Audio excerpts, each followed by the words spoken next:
우리는 왜 사랑하는 사람과 끊임없이 상처를 주고받을까요? 왜 같은 실수를 반복하고 결국엔 지쳐버리는 관계의 굴레에서 벗어나지 못하는 걸까요? 어쩌면 그 해답은 우리 눈에 보이지 않는 깊은 내면, 바로 우리가 기억하지도 못하는 어린 시절의 경험 속에 숨겨져 있는지도 모릅니다.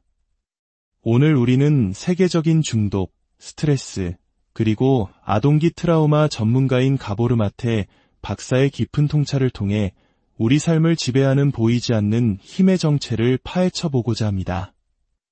이것은 단순한 심리학 강의가 아닙니다. 바로 당신과 나의 이야기이며 우리 모두가 겪고 있는 아픔과 그 치유에 관한 여정입니다. 인간은 본질적으로 관계적인 존재입니다. 우리의 뇌는 관계를 통해 발달하고 세상과 상호작용하며 성장하도록 설계되었습니다. 특히 태어나서 처음 몇 년간의 경험은 우리 뇌에 평생 지워지지 않을 관계의 청사진을 새겨넣습니다. 만약 어린 시절 우리가 충분한 이해와 수용, 그리고 사랑을 받았다면 우리의 청사진은 건강하고 안정적인 관계를 향해 그려질 것입니다.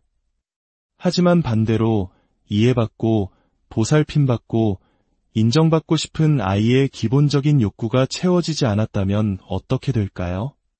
관계를 조율하는 뇌회로는 혼란에 빠지고 우리는 평생 동안 그 결핍을 채우기 위해 무의식적으로 헤매게 됩니다. 수십 년간 수많은 커플을 상담해온 전문가들은 종종 이렇게 말합니다. 안 좋은 소식이 있습니다. 당신은 결국 어린 시절 당신을 불행하게 했던 모든 감정을 다시 느끼게 할 사람과 결혼하게 될 겁니다. 우리가 누군가에게 끌리는 이유는 두 가지 차원에서 일어납니다. 첫 번째는 의식적인 차원입니다. 상대방이 매력적이고 유머러스하며 함께 있으면 즐겁기 때문이죠. 하지만 그보다 더 깊은 무의식적인 차원에서는 다른 일이 벌어지고 있습니다. 우리는 어린 시절 받지 못했던 바로 그 사랑을 새로운 파트너를 통해 찾으려 합니다. 예를 들어, 왜 어린 시절 학대받은 경험이 있는 많은 여성이 반복적으로 학대하는 남성에게 끌리는 경향이 있을까요? 그들은 어린 시절 바로 그 학대하는 부모로부터 가장 간절하게 사랑을 원했습니다. 그래서 무의식적으로 그와 비슷한 잠재력을 가진 사람에게서 사랑을 찾으려 하는 것입니다. 이것이 바로 우리가 종종 부모의 그림자를 배우자로 선택하게 되는 이유입니다. 결국 관계는 그 상처 위에서 함께 성장하거나 혹은 함께 파괴되는 두 가지 길 위에 노딥니다. 당신이 누군가와 깊은 관계를 맺는 순간 당신은 최고의 꿈과 최악의 악몽을 동시에 마주하게 될 것입니다. 이 모든 무의식적인 패턴은 우리의 뇌뿐만 아니라 우리의 몸에도 깊이 새겨져 있습니다. 관계 때문에 힘들어하는 사람에게 지금 몸이 어떤가요? 라고 물으면 대부분 긴장, 빠른 심장 박동, 목이 조여오는 느낌 등을 이야기합니다. 그리고 그 느낌이 얼마나 익숙한지 되물으면 그 기억은 어김없이 어린 시절로 거슬러 올라갑니다. 우리의 몸은 정직합니다. 제가 아내에게 솔직하지 못했을 때 아내는 실제로 목에 통증을 느끼곤 했습니다. 나중에는 목이 아프다며 혹시 나한테 거짓말하고 있어요? 라고 묻는 경지에 이르렀죠. 이는 단순한 우연이 아닙니다. 우리의 몸은 보이지 않는 끈으로 연결된 관계 속에서 끊임없이 신호를 보냅니다. 특히 미주신경이라 불리는 우리 몸의 가장 큰 자율신경은 뇌와 내부 장기를 연결하는데 내가 관계 속에서 미세한 불안이나 위협을 감지하면 즉시 반응하여 복통, 설사, 변비 같은 신체 증상을 일으킵니다. 서양의학은 오랫동안 마음과 몸을 분리해서 생각해왔지만 사실 우리의 몸은 관계 속에서 겪는 모든 감정의 정직한 기록자입니다. 그렇다면 이 굴레의 핵심에는 무엇이 있을까요? 바로 애착과 진정성이라는 두 가지 본능의 충돌입니다. 애착은 보살핌을 받기 위해 누군가와 가까워지려는 강력한 욕구입니다. 갓 태어난 아기에게 부모와의 애착은 생존 그 자체입니다. 이 애착 욕구는 성인이 되어서도 우리 삶에 계속 남습니다. 동시에 우리에게는 진정성, 즉 나 자신으로 살고 싶은 욕구가 있습니다. 내 감정과 몸의 소리에 귀 기울이고 내면의 진실에 따라 행동하고 싶은 본능이죠. 우리는 흔히 이것을 직감이라고 부릅니다. 혹시 강한 직감을 느꼈지만 무시했다가 나중에 후회한 경험이 있으신가요? 아마 대부분이 그렇다고 답할 것입니다. 직감은 생존의 필수적인 능력입니다. 자연 속에서 자신의 직감을 따르지 않는 동물이 얼마나 오래 살아남을 수 있을까요? 문제는 어린 시절에 발생합니다. 아이가 자신의 진정한 모습을 표현했을 때 부모가 그것을 받아주지 못하는 상황을 상상해 보세요. 부모가 아이를 사랑하지 않아서가 아닙니다. 그들 역시 너무 지치고 스트레스 받고 자신들의 상처에 갇혀 아이를 있는 그대로 봐줄 여유가 없었을 뿐입니다. 이때 아이는 무의식적인 딜레마에 빠집니다.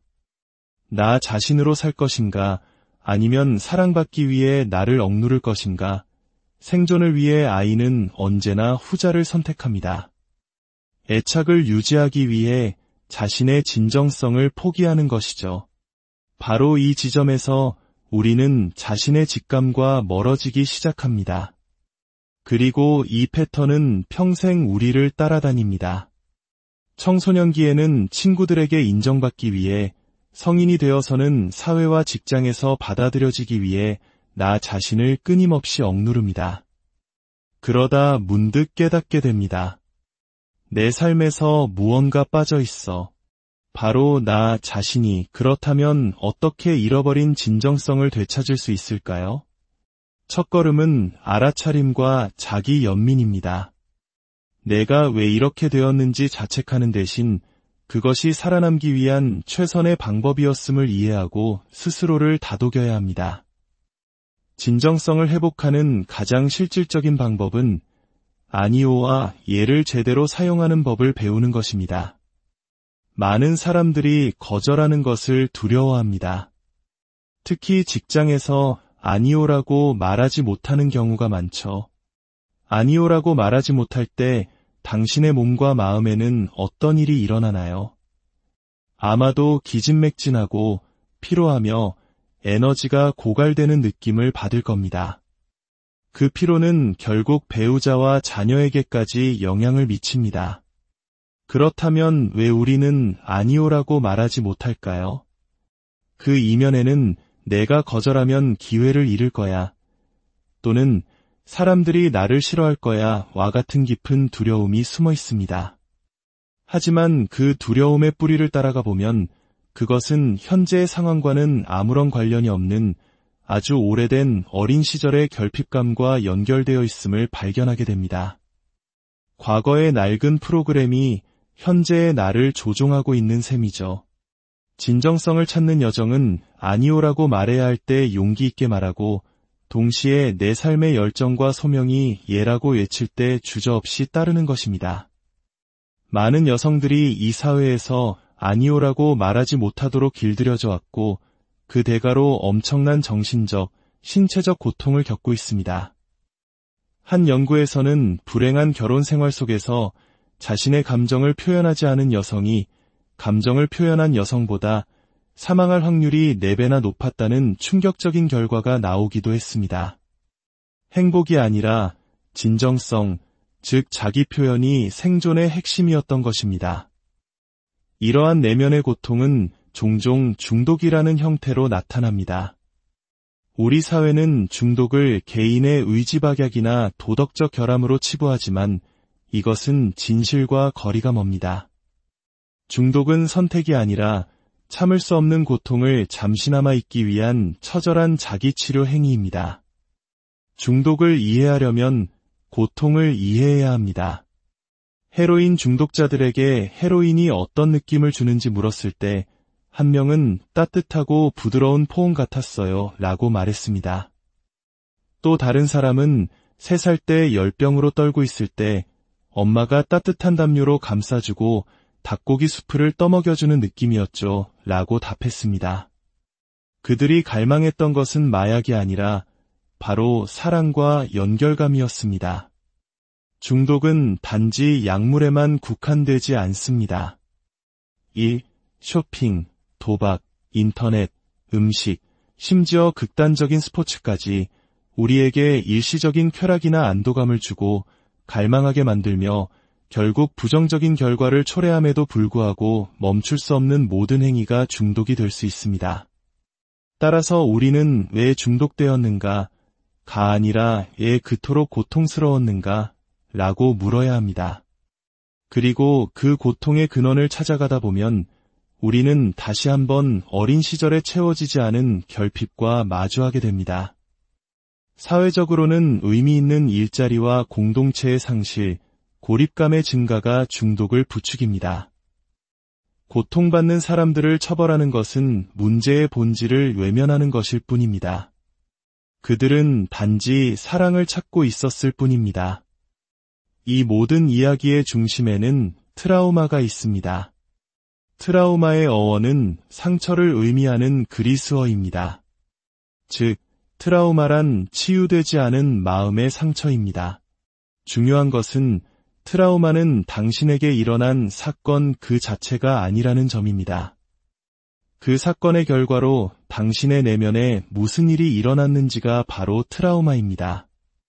머리에 강한 충격을 받은 것이 트라우마가 아니라 그로 인해 생긴 뇌진탕이 트라우마인 것처럼 말이죠. 트라우마는 2가지 방식으로 생겨납니다. 첫째는 학대, 폭력, 부모의 죽음이나 이혼, 가난, 차별처럼 나쁜 일이 일어났을 때입니다. 하지만 둘째는 마땅히 일어났어야 할 좋은 일이 일어나지 않았을 때에도 생겨납니다. 부모님이 당신을 지극히 사랑했지만 너무 바쁘고 힘들어서 당신의 외로움을 알아채주지 못하고 당신을 있는 그대로 봐주지 못했을 때 보이지 않는 상처가 남게 됩니다. 오늘날 수많은 아이들이 사랑이 가득한 가정에서 바로 이 2번째 종류의 상처를 입고 있습니다. 그렇다면 이 깊은 상처들을 어떻게 치유할 수 있을까요? 비싼 심리 치료만이 유일한 해답은 아닙니다. 치유의 여정은 여러 갈래의 길을 통해 시작될 수 있습니다. 첫째, 알아차림입니다.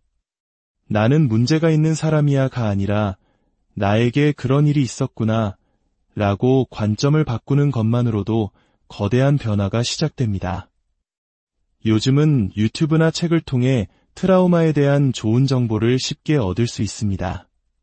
둘째, 명상과 같은 자기 인식 훈련을 통해 내 감정과 몸의 반응을 판단 없이 그저 바라보는 연습을 하는 것입니다.